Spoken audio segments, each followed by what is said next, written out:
Your father left a letter. The lawyer's words hovered in the room like a live grenade, the pin already gone, and I watched my brother's face, that carefully cultivated smug composure he'd spent 46 years perfecting, begin to disintegrate in slow motion. To truly appreciate the expression on his face, you have to understand the 18 years that preceded it. My father died on a Wednesday. The call came at 3:47 a.m. I was seated in a secure conference room inside the Hoover Building, reviewing surveillance protocols for a joint task force operation spanning 6 states. My personal phone, not the encrypted one, vibrated softly against the table. My mother's name flashed across the screen. I knew before I answered. You develop a sense for these moments, the hour. The timing, the way catastrophe announces itself through the rhythm of a phone's vibration. Leanne, my mother said. Her voice carried that hollow fatigue that only comes from too many hours spent pacing hospital corridors. It's your father. I'll be there in 4 hours, I said. You don't have to, she replied quickly. I know how busy you are with work, Mom. 4 hours, I ended the call, informed my deputy that I was taking emergency leave, and was in my car less than 20 minutes later. The drive from D.C. to Lancaster, Pennsylvania took exactly 3 hours and 42 minutes at that time of morning. I arrived with 18 minutes to spare.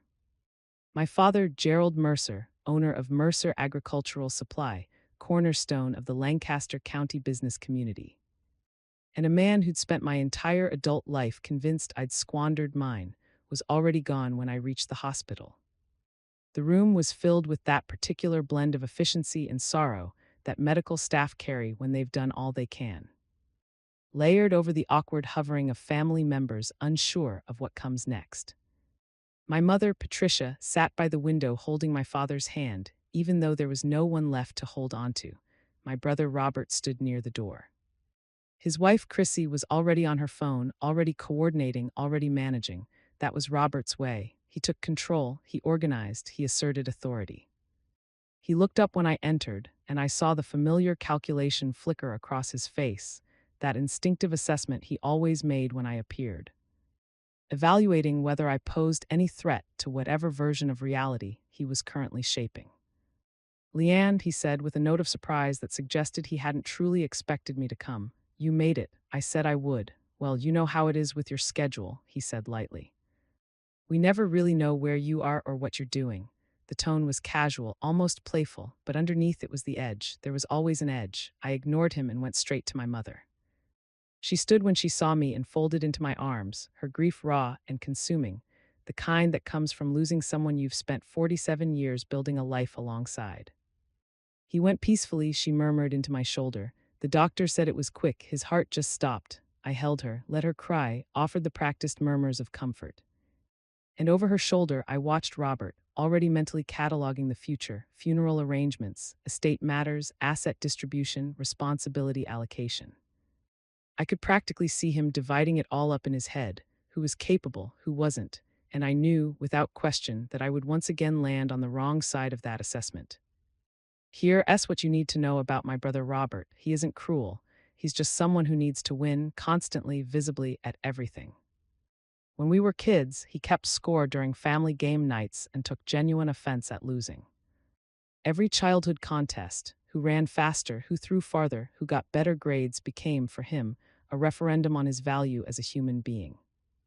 And when I stopped competing, he decided that meant he'd won. I went to Penn State. Robert went to Wharton. I joined the FBI straight out of college. Robert joined our father's company.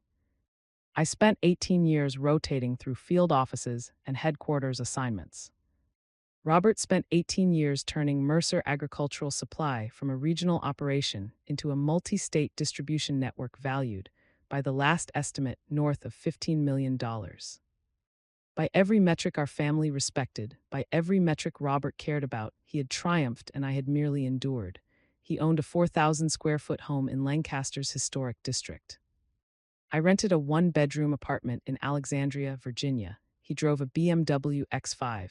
I drove a 7-year-old Honda Civic. He had 2 children enrolled in private school. I had a cat named Hoover, whom I barely saw because I worked 70-hour weeks. He belonged to a country club, sat on nonprofit boards, hosted polished dinner parties with other successful business owners. I worked in a federal building in D.C. I couldn't talk about doing work I couldn't describe for a salary I never discussed. And because I never discussed it, because I couldn't explain most of what I did, because I lived quietly, returned home infrequently, and lacked visible trophies of success, Robert reached his conclusion with the calm certainty of someone who had never once questioned his assumptions. I hadn't failed dramatically, I hadn't imploded. I'd simply fallen short in that quiet, persistent way people do when they settle, when they play it safe, when they lack the drive or brilliance to become exceptional. He never said it outright. He didn't need to. It was in the way he asked about my little government job, in the way he offered financial help, coded in that gentle kindness that is really just condescension dressed up politely. In the way he introduced me at family gatherings. This is my sister Leanne. She works for the FBI, field agent stuff, very civil service, as if I were a DMV clerk with a badge. And I let him believe it, partly because most of my work was classified, partly because explaining my actual role would have meant disclosing information that posed real security risks. But mostly, though I only admitted this to myself late at night after days filled with high-stakes decisions, because there was something quietly satisfying about being consistently underestimated by someone who thought he was smarter than you. Robert believed he'd won our lifelong competition. I decided to let him keep that belief until the moment it actually mattered. The funeral took place on Saturday. A textbook Lancaster County affair. Packed church, earnest pastor, hymns everyone knew by heart, casseroles multiplying in my mother's kitchen like they reproduced by mitosis. I wore a simple black dress. Robert wore an expensive suit and the expression of a man nobly shouldering an immense burden. People flocked to him, offering condolences, asking how they could help, instinctively treating him as the new patriarch of the Mercer family. And he performed the role flawlessly, accepting sympathy with grace, thanking people, subtly referencing how he'd need to take care of everything now, the business, the finances. Making sure Mom was provided for. I stood toward the back of the receiving line, shaking hands, accepting hugs, listening to the same exchange on repeat. And you're the daughter who lives in Washington? Yes. What do you do there? I work for the FBI. Oh, how fascinating. Is it like the movies? Not really. Well, it's good you have steady work. Government jobs are so secure, very secure. Then they moved on, their curiosity satisfied, their assumptions intact. Robert was the successful one. I was the one with the stable government job. At the reception afterward, held at the country club where Robert held membership, my Uncle Frank cornered me. He was my father's younger brother and had always resented the fact that Gerald had outpaced him in business. Your brother's really stepping up, Frank said, gesturing toward Robert, who was holding court near the buffet, taking over the company, looking after your mother. That's real responsibility. It is, I said. You're lucky you don't have to deal with all that, he continued. The business headaches, the financial mess. You can just focus on your little job and let Robert handle the hard stuff. My little job, I smiled. I'm very lucky, Frank nodded, satisfied that I understood my place in the family hierarchy, and wandered off in search of more brisket.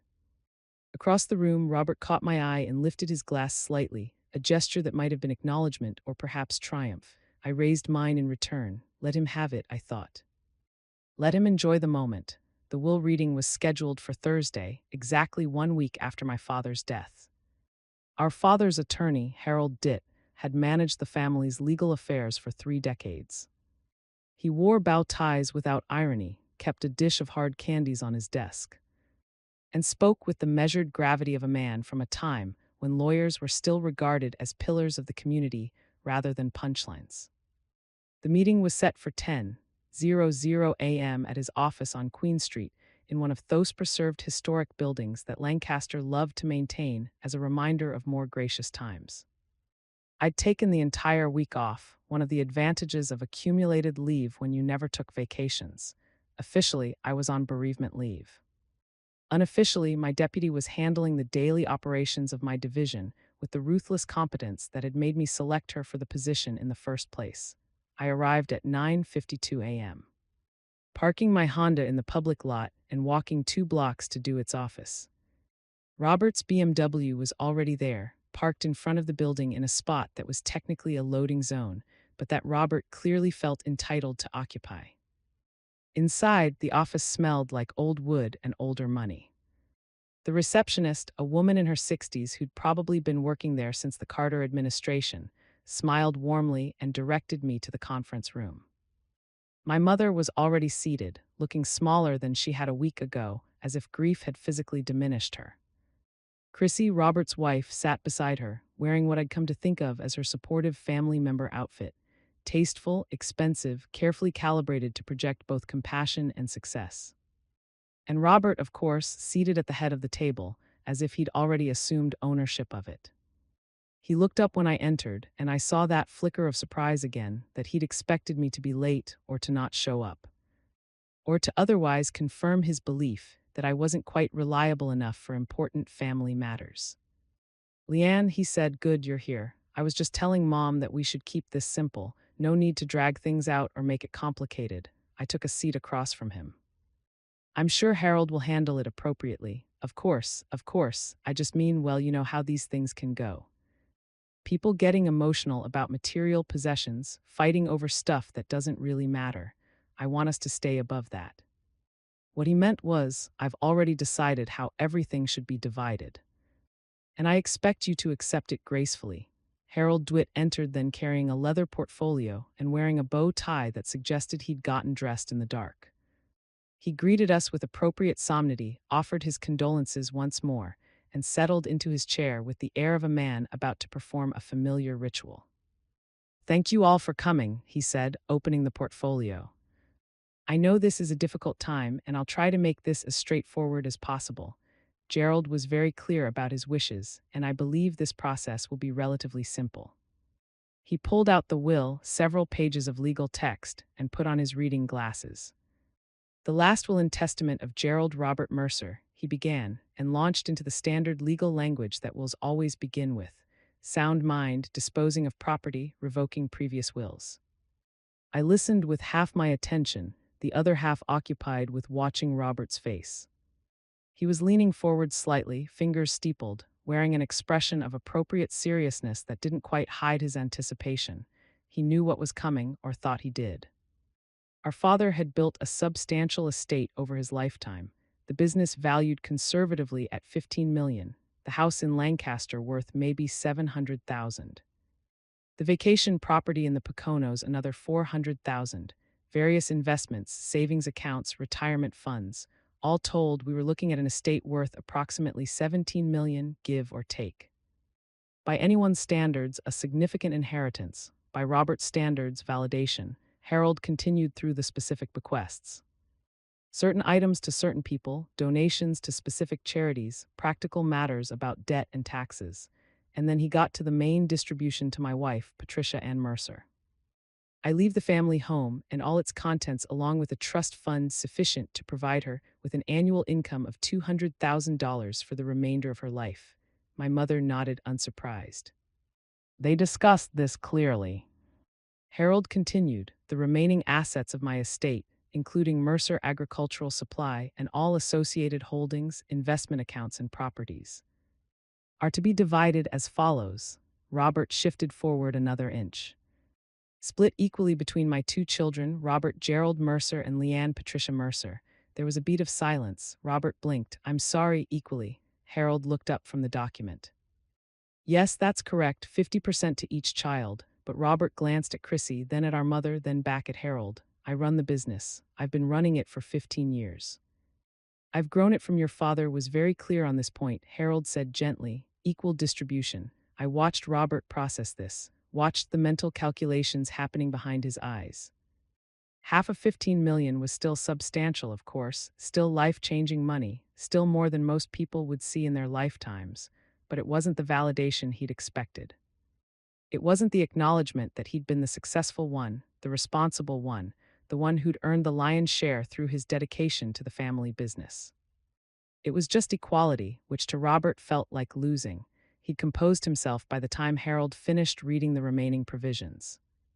Technical details about execution, trustee appointments, standard legal protections. "Well," Robert said finally, voice carefully neutral, "that's very generous of Dad. Of course, I imagine there are some practical considerations about how to actually split a business that's actively operating. We can discuss that, Harold said. Your father suggested several possible structures: Bayou arrangements, partnership agreements, gradual transition plans, right? Robert drummed his fingers on the table. We should probably meet separately to discuss options. I don't want to bore everyone with business details.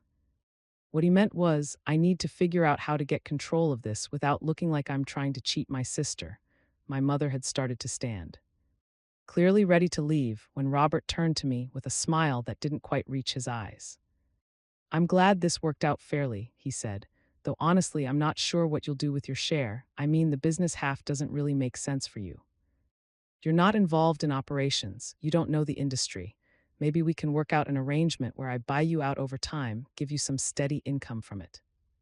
You could probably use the money, right? And there it was. The casual assumption, the gentle condescension, the implication that my share was really just a charitable gift from our father. An equal split on paper that would naturally resolve into Robert taking control, because that's what made sense. Chrissy chimed in, her voice honey with false sympathy. It must be hard living on a government salary in D.C. Everything's so expensive there. It is expensive, I agreed. So I'm sure you'd appreciate the cash flow, Robert continued.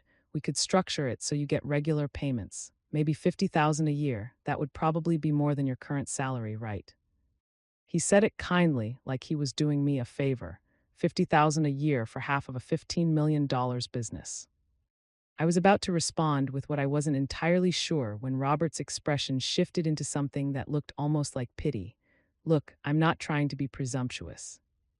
I know this is all overwhelming. Money stuff, business stuff. It's not really your world, but I want you to know I'll take care of you. That's what family does, he leaned back. Expansive now generous. I'll get the lake house and the investment portfolio. And maybe Dad left you some unwanted furniture, but if not, I'll make sure to give you this junk from my new house. The words hung in the air. My mother looked uncomfortable. Chrissy was nodding along as if Robert had just said something wise and compassionate, and Harold Ditt, who'd been quietly organizing his papers, stopped moving. I'm sorry, Harold said slowly. I should clarify something. Robert turned to him, still wearing that beneficent expression. What's that? Your father left a letter separate from the will. He asked me to read it after the distribution details were complete. Harold reached into his portfolio and pulled out an envelope, my father's handwriting visible on the front. He was quite specific that this should be shared with the family.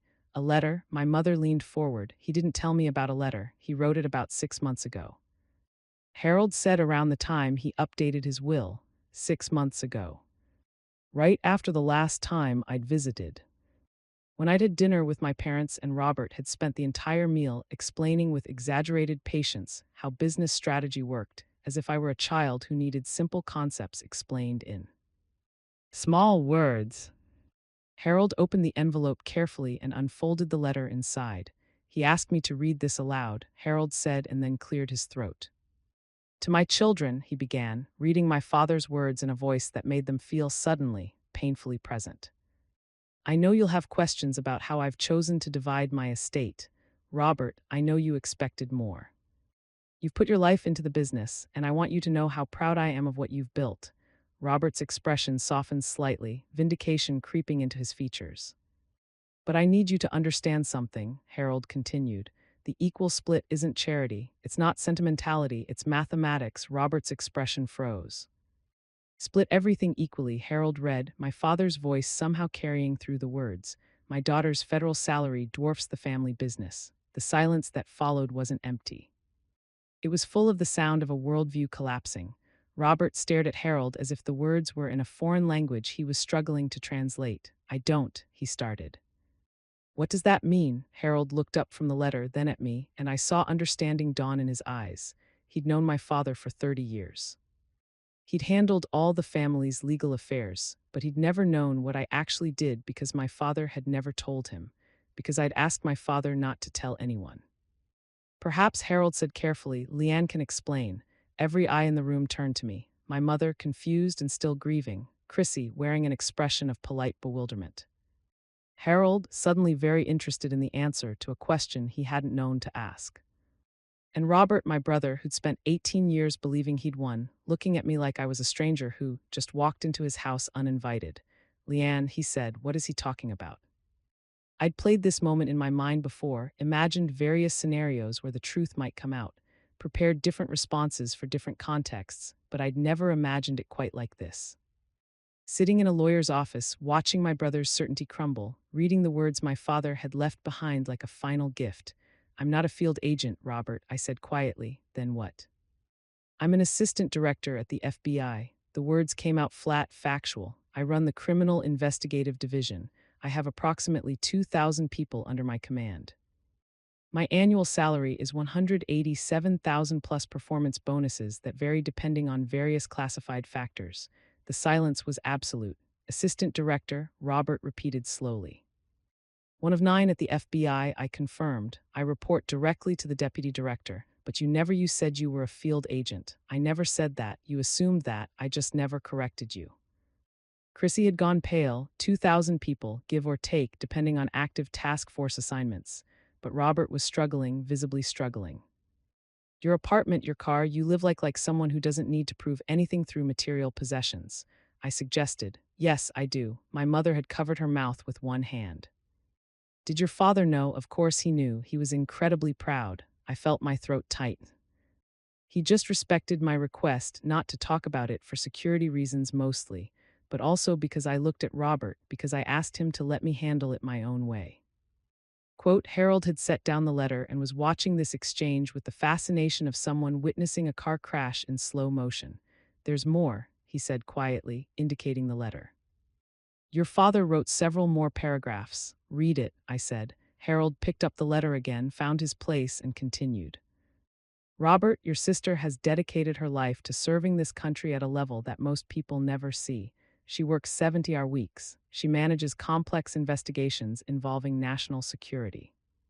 She's briefed presidents plural. She can't talk about most of what she does, and she's chosen to live modestly because her work demands discretion and humility." Robert had slumped back in his chair, face slack. "I've watched you dismiss her achievements for years," Harold read. "And I've watched her let you because she's secure enough in her success that she doesn't need you to validate it. But I want you to know I've always known the truth, and I'm splitting my estate equally. Not because you both contributed equally to my business, but because you both built lives worthy of equal respect." Harold's voice had gone soft. He cleared his throat, continued. "Leanne, I know you didn't need this money. I know your salary and benefits and eventual pension mean you're more financially secure than most people in Lancaster County. But I wanted you to have half of what I built because you're my daughter, and because I'm proud of you, and because I never got to say that as much as I should have." He looked up. That's where the letter ends. He signed it and dated it 6 months ago. The conference room existed in its own pocket of suspended time. My mother was crying quietly, tears running down her face, grieving the husband who'd left one final message of love. Chrissy was staring at me as if seeing me for the first time, recalculating 18 years of assumptions. Harold was carefully refolding the letter, his movements precise and slow, giving everyone time to process. And Robert. Robert looked like a man who just discovered that the map he'd been following his entire life had been oriented wrong, that north had been south all along. That every landmark he'd used to navigate had been misidentified. "Why didn't you tell me?" he asked finally, voice. "Would you have believed me?" I asked gently. "If I told you 5 years ago that I was an assistant director, would you have taken me seriously? Or would you have assumed I was exaggerating, or that it was some minor administrative title that sounded impressive but didn't mean anything?" He opened his mouth, closed it because we both knew the answer. "And honestly," I continued, "I didn't need you to know my career wasn't about proving anything to you. It was about the work, about doing something that mattered. But all those years, all those comments about your little job, were you trying to make yourself feel better about your own choices?" I said, not cry, just factually, "And I let you because it didn't cost me anything." "It cost you my respect," he said quietly. "No," I corrected. "It revealed that your respect was conditional on me fitting into your definition of success. That's different." Chrissy made a small sound, not quite a gasp, not quite a sob. Robert looked at Harold. "The estate, the business is exactly as her father specified," Harold said, "split equally. You can work out the operational details however you choose, but the ownership is 50-50. Robert nodded mechanically, his brain still processing, still trying to reorganize reality around this new information. I stood up slowly. I need some air. No one tried to stop me. I walked out of the conference room, through the reception area, out onto Queen Street where the sun was shining, and people were going about their normal Thursday routines. Unaware that in the office behind me, a family's entire understanding of itself had just been rewritten. My phone buzzed, the encrypted one. A message from my deputy Scott Tuss just ruled on the surveillance case. We need your approval on next steps. I looked at the message at the normally of my actual life. The world where I made decisions that affected national security, and no one cared what kind of car I drove or whether I belonged to a country club. I texted back from secure line. Another buzz. My personal phone this time. My mother, can we talk? I think I need to understand who my daughter really is. I smiled despite myself. Typed back, yes, but maybe not today. Let's have dinner next week. Just us. One more buzz, Robert. I'm sorry, just those two words. I looked at them for a long moment, considering my response. Finally, I typed, I know. We'll figure out the business stuff. Not today. I put both phones away and stood there on Queen Street in the town where I'd grown up, where everyone had always assumed they knew exactly who I was and what I was capable of. And I realized something. The reveal wasn't the revenge. The revenge had been the 18 years before it. 18 years of watching Robert perform his success, of letting him believe he'd won. Of knowing the whole time that I was operating at a level he couldn't even conceptualize. The revenge had been the quiet satisfaction of building something extraordinary while everyone around me looked for the wrong markers of achievement. The revenge had been my father's letter written 6 months ago by a man who'd always known the truth, who'd watched his son swagger and his daughter serve, and who'd decided to leave one final message about what actually mattered. The revenge had been Robert's face when he realized that the sister he'd been condescending to for 18 years outranked, out-earned.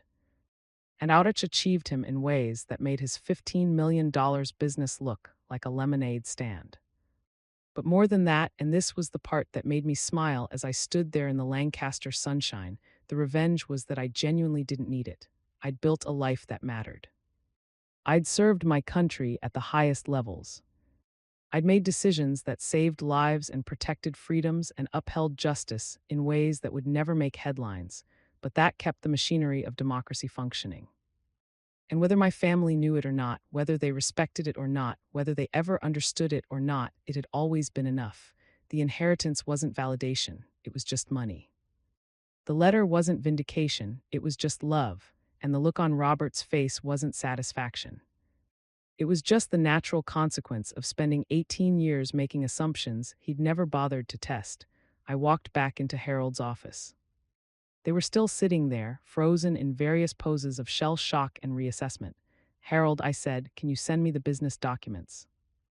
I'll review them and get back to you about the ownership structure. Robert, we can meet next week to discuss operational details. Mom, let's have dinner Tuesday. And everyone, I looked at each of them in turn. Let's not make this bigger than it needs to be. Dad split his estate equally. That's good, that's fair, the rest is just details. I left before anyone could respond. Walked to my 7-year-old Honda Civic, got in, and drove back to Alexandria where I had actual work to do. Where 2,000 people were depending on me to make the right decisions, where the machinery of justice needed someone to keep it running, and where I'd chosen to dedicate my life to doing exactly that. Where I'd been successful all along, even when no one was watching, especially when no one was watching. That, I thought, as I merged onto I-95 and pointed the car south, was the real victory. Not the reveal, not the reversal, not the look on Robert's face, but the 18 years before it when I'd known my own worth and